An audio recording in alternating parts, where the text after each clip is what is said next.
Hey guys, Dan Young here with Dan's Millionaire Code. It's been a little bit since we've done our last podcast, but I've been really selective on the friends that I bring on.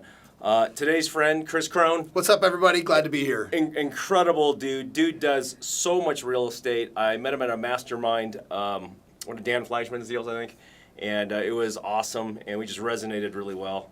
He doesn't do a lot of podcasts, so it's really a privilege to have you on today. Let me give you a quick background on this super Jedi. Business coach, real estate guru, lifestyle mentor. He owns hundreds of successful businesses. He's transacted over $1 billion in real estate. He's written tons of really cool books about leadership, self-development, to help people live their best life. And he's just freaking awesome. Thanks, dude, welcome.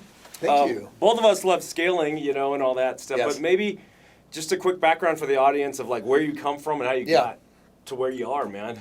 I came from super traditional place. My dad was a German immigrant. He's like, get good grades. You got to go to college. That's the only way to be successful. Don't be an entrepreneur like me. Mm-hmm. Entrepreneur is just nothing but hard work. Yeah. My dad didn't understand scale. He never expanded. He actually said, son, if you want something done right, you have to do it yourself. So I actually understand now why he struggled so much with entrepreneurship. But on my way in college, I attended Brigham Young University, and I'm going to be a doctor. And I start taking chem classes, and I start failing them. And so I'm like, I'm going to retake those chemistry classes. And then I got worse grades, and I'm like, okay, clearly based on societal standards for what it takes to become a doctor, I don't have what it takes. And that was honestly disheartening because I was young, but I'd never failed at anything. So it kind of sucked, blow to my ego. I also was married young. Right now I'm 42, and this is my 20th year of marriage with my wife. I met her the third day of college. Wow. So we were married 10 months later. So telling my wife that I wasn't going to be a doctor, I was like, man, I feel like I sold her. This is the same wife that we met. Yes. Cool, man. Correct. Just like me, man. Yeah. We met better in college, and Yes. there. Yeah, 100%. So I started rethinking everything because, when you're in college and you're not going to be a doctor, I was asking, well, what will take me places in life? Like, show me the six-figure jobs that I'm here for. And there was nothing. There was the choices sucked. I'm like, really? College is nothing more than vocational training. It's not bad, but all you're really doing is preparing to make someone else money and starve. Because I think that, if you make less than $500,000 a year, you're poor. Like, that's just poverty level. Now it goes higher because inflation, right? Because you bumped it to $750,000 now. Right. Well, actually, top tax bracket starts at $640. So, oh, yep. Anyway, so I just long story super short. I started realizing I got to go outside the system, and there was only one system that made sense: go find really successful people and copycat them. So I found 3 people that had made over $10 million in real estate. I liked them. I trusted them. I respected them. 2 of the 3 let me follow them around and learn from them. One of them fired me for being annoying. And 4.5 years later, I was financially independent from real estate. I had, small portfolio, 25 homes. But with that basic 6 figures that was passive and automatic, the year I graduated college, I quit that job. And outside of college, I've never had a job since.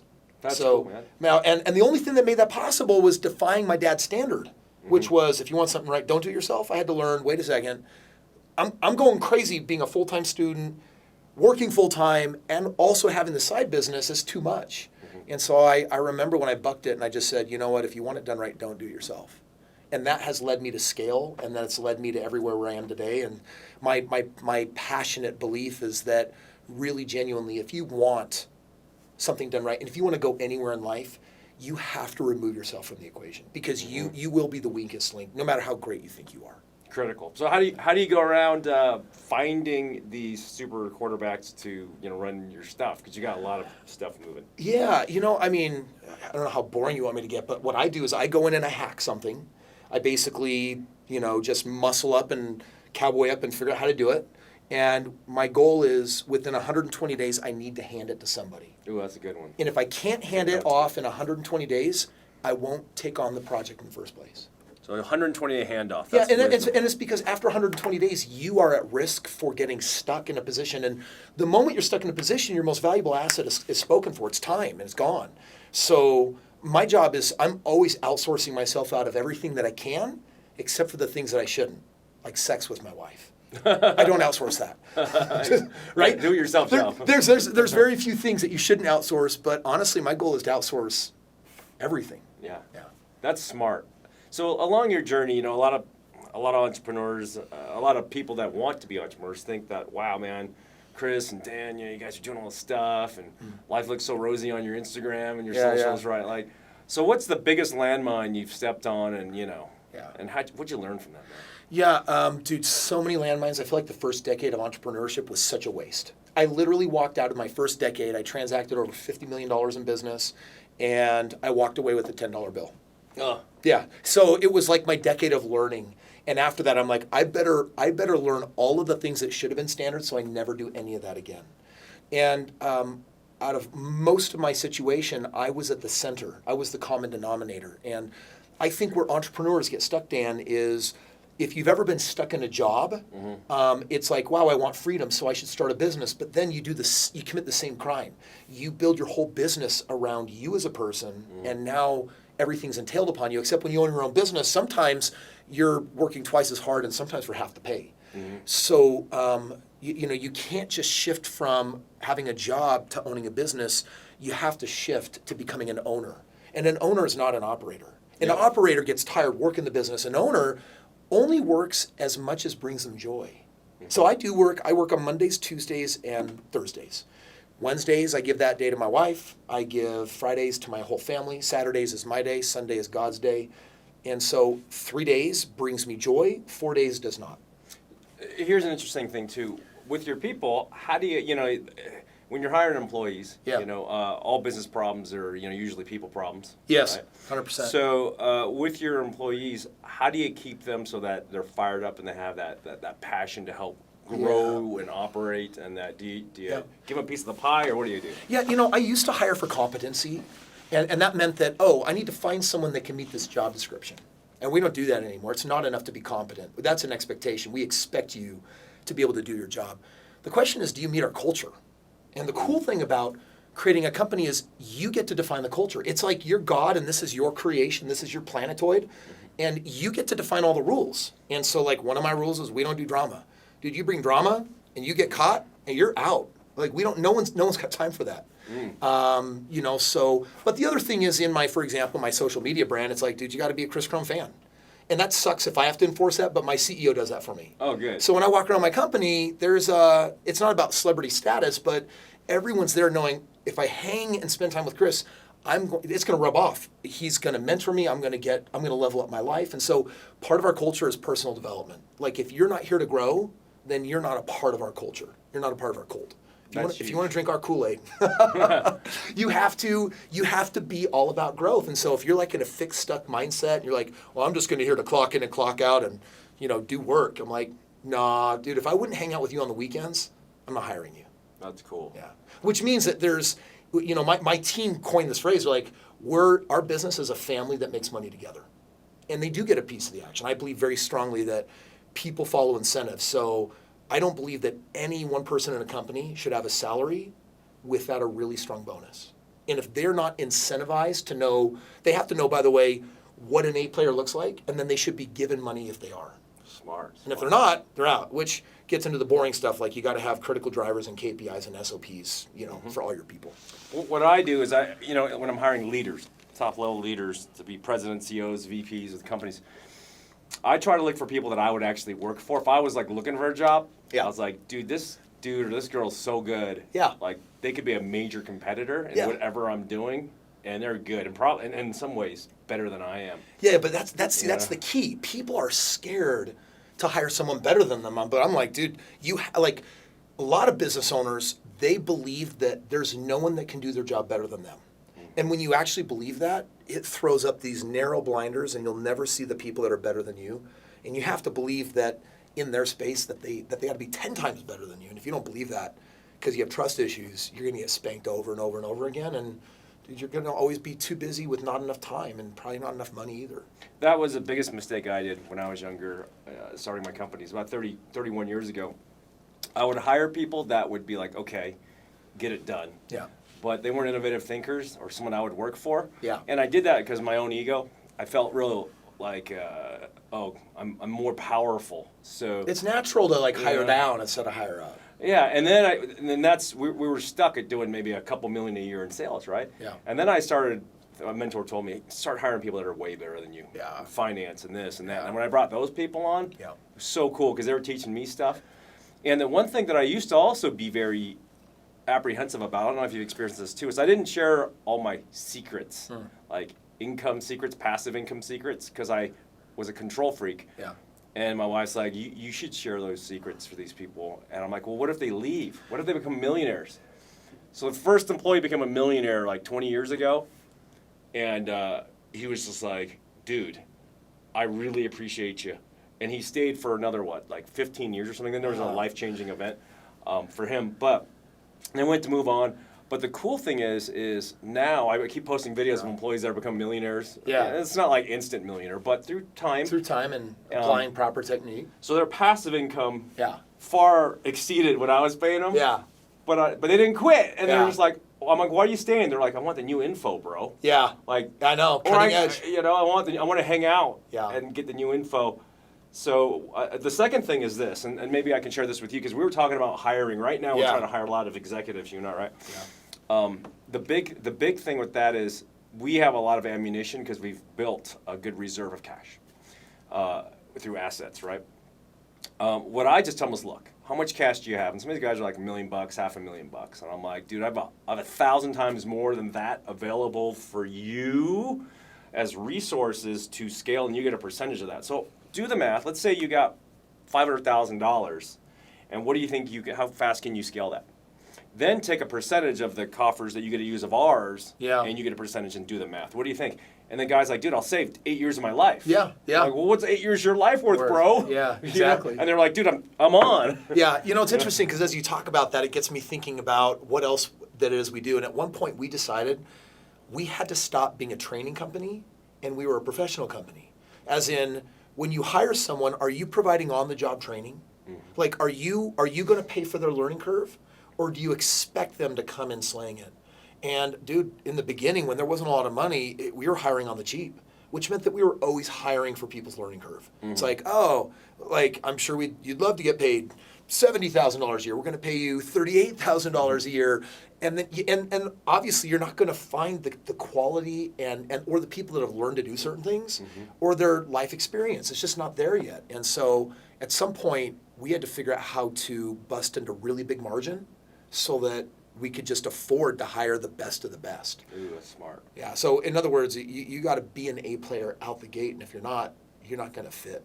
And that was hard for me because that was a leap of faith where I'm like, that's a lot of financial commitment going out the door. But in the end, it was really just the fact that people are assets, and I was investing in them, and I've always gotten a way better ROI on a hyper talented person than a person that needed a learning curve. We're not a training company. We don't pay for your learning curve anymore. So you hire A players like out of the gate. Have to, at least for me, right? That's smart. But again, like you're like, well, Kris, what are some of the bigger lessons that you learned? Like one of them was, a lot of companies, dude, they survive on like a 10% margin.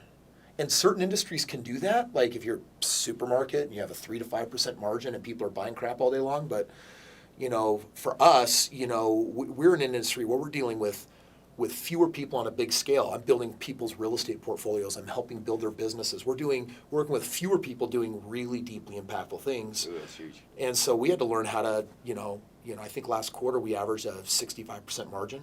Wow. When you have a 65% margin, dude, go enjoy your life, save most, but invest in your people. And so that's the biggest thing is we built a culture where we bring in the right people and we invest back into them regularly. Part of that is just me spending time with them, Yeah. Let's shift gears a little bit about real estate. That's your super Jedi superpower, right? Yes. That's like really your core thing where you've made tons. Yeah, I'm here to learn crypto from Dan and some of the other cool stuff that he's doing. But on the real estate side, we're one of the biggest names online for mastering the single family niche specifically. I love, even though I really sucked at chemistry, I thought I might want an MBA. So I took some of the precursors for that before I exited college, and one of those was stats. And out of a class of 200, I was nervous because the professor gets up on day one and basically says, I'm here to weed you out. Y'all suck. There's a weeder class. And I ended up actually having the top grade out of the whole student body in stats. I love statistics. So I'm a bit of a math nerd. And so when my mentor started teaching me real estate, I asked him a question. I was like, flipping, wholesaling, multifamily, single family, rentals, like development, what's best?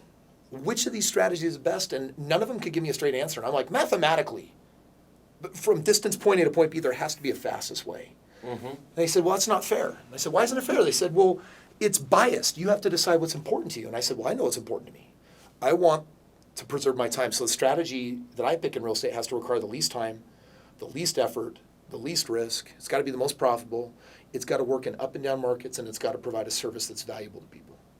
So I basically compared all strategies in a very simple algorithm to those 6 points, and it ended up kicking out a thesis, a theory, and I built my whole portfolio on it, and that was 5,000 homes ago. Wow. And so do you flip them or hold them? I hold them. So the strategy is we will buy single family homes in the top 5 out of 324 markets. And we'll short-term hold them for 5 to 7 years. We'll lease them, and then we'll sell them, and we'll refresh the portfolio. Top 5 markets? Right now, I'm investing heavily in Memphis, for example, South Carolina, Florida. In these markets, pre-pandemic, we're always going for a minimum 25% ROI. It's like, people don't get it. When you put your money in 401ks and IRAs, the 30-year average on that stuff is 6%. In real estate, if you're getting a minimum of 25%, that 4x on the ROI going from 6 to 25%, over 20 years will produce 27 times more money because the compound curve is meaningful when you enter double-digit investments. Lately, last year we averaged 34%, but the actual ROI is usually between 50 and 100%. That's killer IRRs. Have you thought about starting a fund? I have several. Oh, yes. Great. Oh, you have huge funds. I have syndications. I have private funds. Yeah. But now I'm just getting ready to release my first Regulation A on the front end, kind of like Cardone Capital, like he has. Yes. With all my social media, and we're going to let everyone that wants to come and play. Single family. It's all the same strategy. Is it going to be accredited investors or just Joe Blow? No, anyone Joe Blow on the front end. Wow. On the back end, my private stuff is all accredited. It's for people that have something to invest. That's killer. We're launching myself and my friend Bridger. We're launching a fund for what we do in crypto. I know. I'm putting money in it. People keep asking me. No, Dan, he just told me about it. I'm putting money in it. People keep asking me, Dan. Here's a check. Here's Yeah. a check. Here's a check. Will you just trade for me? And I've had this question for the last 3 years, and finally, it's like Bridger's like, why don't you do it? His dad, John Pennington Jr., just IPO'd. Yeah, because that really cool event that you invited, that was so cool. $28 billion deal. I know, right? That's not a bad day. Yeah, and just a decade for him to do it. Yeah, that's amazing. But you know what though? They say that your most productive decade of your life is in your 60s. Like literally, I think if you're in the corporate world, your top earning, you'll peak in your earnings at 54 years old. But if you're a business owner, like think of Tony Robbins. Like I was in his mastermind years ago when he was 60 years old. And I'm like, oh, that dude in his 60s, that is probably, like, the first 20 years, he made it and lost it all, right? Like, my first decade of being an entrepreneur, I freaking lost it all. And so we get better if we learn. Did you know that women mature a lot faster mentally than males? That's always been true. But males reach mental maturity at 42 years old. Because you're not driven solely by conquest and testosterone. Yes. So you still have your testosterone and your drive, and you got big muscles but your wisdom starts kicking in. Yeah. And so they say at that 42, and then it really starts percolating. And between 45 and 65. That's weird because I'm 42 years old. So you just grew up, dude. Smart, I know. Yeah, dude. And then between 45, Yeah. because your brain starts percolating, between 45 and 65, you're just insane. You're 20 years of insanity of just. You're printing money, and you're like, I can't believe how easy this is. Dude, right now I'm making money literally 1,000 times faster than I was 2 years ago. Me too. Like, It's awesome. It's freaking crazy. But by the way, like those of you that are watching, that is a byproduct of optimization and then just learning, like gaining wisdom from experience. There's not enough people that are saying yes enough. They don't put themselves out enough to fall on your face. Living in a no world, like everyone comes out of childhood with no on their mind because parents just, they beat that into us. Like, don't walk into the street, don't touch the fire, don't make out with that person. Like, it's just no, no, no, no, no, right? And when we become adults, we're like, oh, I guess no is the default answer. And you'll go nowhere with no. You'll get depressed and fat and all that stuff. Yeah. But when you learn to say yes, you'll introduce chaos because good things can happen and also bad things. And then I think wisdom, like the way that I look at it is like, wow, in the beginning I said no to everything. I woke up to yes, said yes to everything, produced chaos. And and now I'm wielding both these words, yes and no. And if I can get the right yeses and the right nos, I have optimal success. And the more successful I am, ironically now the more I say no and the less I say yes, because I'm so in the zone of what works and what doesn't. And you know what's crazy, and this is why I love doing this podcast, is there's templates that mentors like yourself and me give to people. Most for free, Yeah. and people can have intense training with the programs that you have and things that I do. But what's interesting is before I was good at computers, right? Yeah. Making millions of dollars selling computers. And then I'm like, I want to figure out real estate a couple decades ago.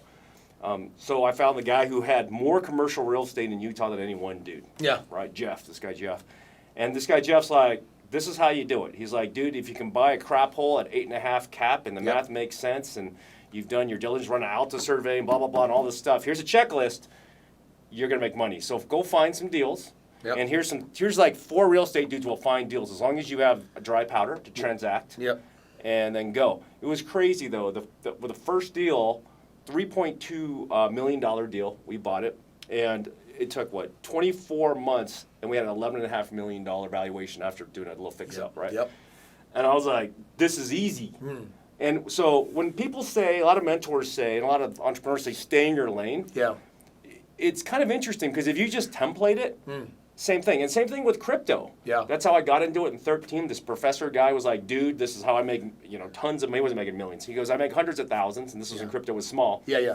He's like, but I'll build a computer. Here's the specs. Yeah. And you're selling them to me, so you already know what to build. Use this code, gave me a USB key, plug that in, and mine Bitcoins in all of your stores in the back with one computer. Did that, printed $6.8 million in Bitcoin. Wow. Just in the back room with a $3,000 computer. Yeah. But I wasn't a crypto genius. The guy taught me. And then I got smarter through time. It's been a while. But it was weird. From real estate to crypto to stocks. Yep. All those things. So you don't really need to stay in your own lane, I think, if it's like you treat it like a business where you're hiring people that are smarter than you to help frame it out. I totally agree with that. You know? I actually have a rule in my life, which is, Kris, stay in your lane, but you should participate in all the other lanes. Don't restart the learning curve. Like Malcolm Gladwell's like 10,000 hours to become an expert at anything. You can't do that 100 times in a lifetime. And I don't know, maybe a couple you should, but most people shouldn't. Like, stay in your lane, but how do you get in the other lanes? Go find brilliant people that's what they do. Find a way to partner and create some synergy and then leverage all their wisdom. That's what I do. I'm doing that in so many industries. I partnered up this year with Roland Frazier. He's had 1,000 business exits. Whoa. He's doing a lot of 9 and 10-figure exits. Yeah. Holy crap. He's been doing this for 40 years. Like Master Jedi. Yeah, Master Jedi. And I'm like, I am stupid in this space. I know how to build companies for income. I don't know how to build a company for exit.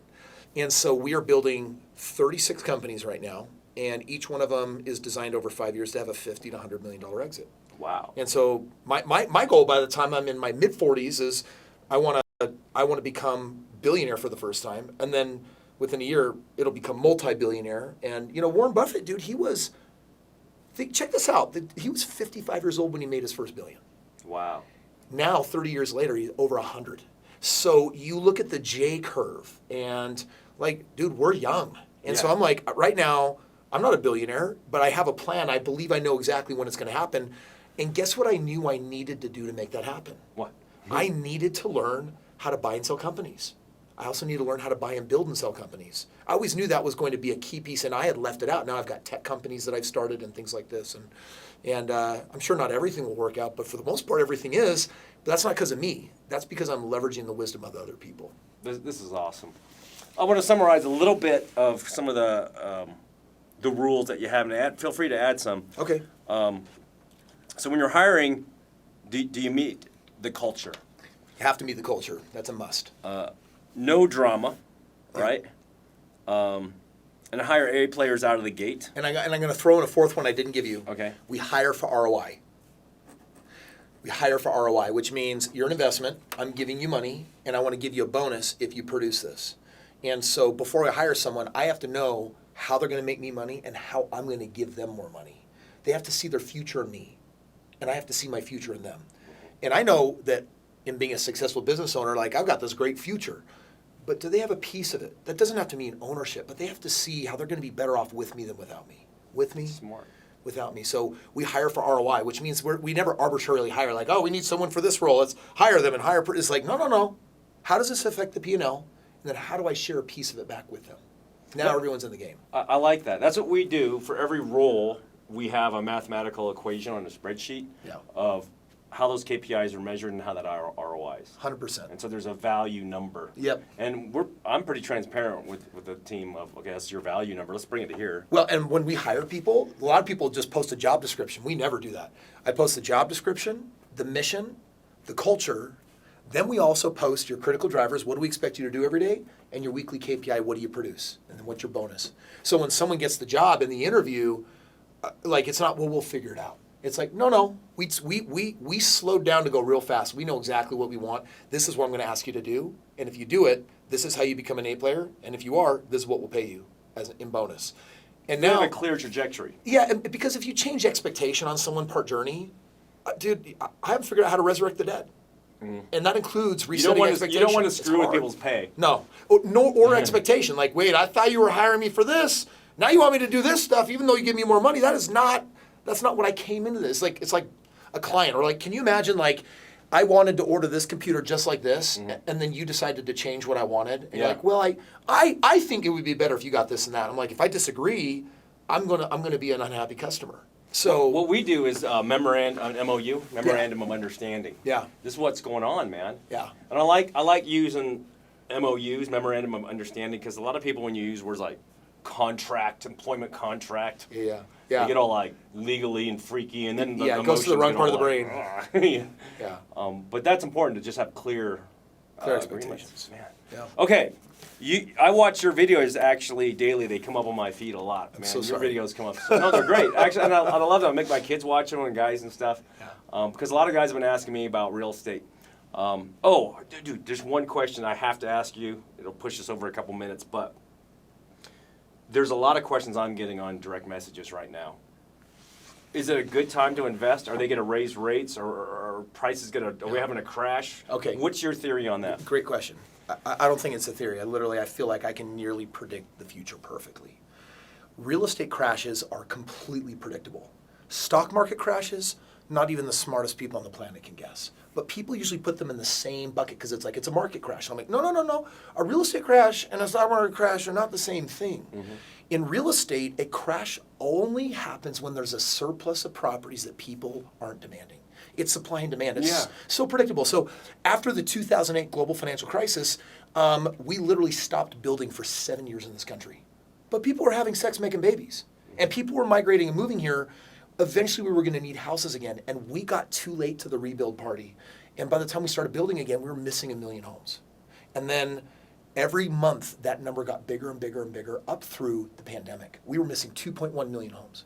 And people are like, oh no, the prices have gone up. And now with the pandemic, they've really gone up. There's going to be a crash. I'm like, it is impossible. Literally, USA Today came out and said 5.3 missing million homes. I don't think that's a real number. I think that's want versus need. We have a need for over 2 million homes, but there's a want, right? As in, the world has shifted. I don't have to go back to work, maybe. I want to work from home, hence my home has to be different, right? I needed to be a house that I can live in, but a house that I can work in and have some separation. So people they're urbanizing, they want bigger homes, they want different.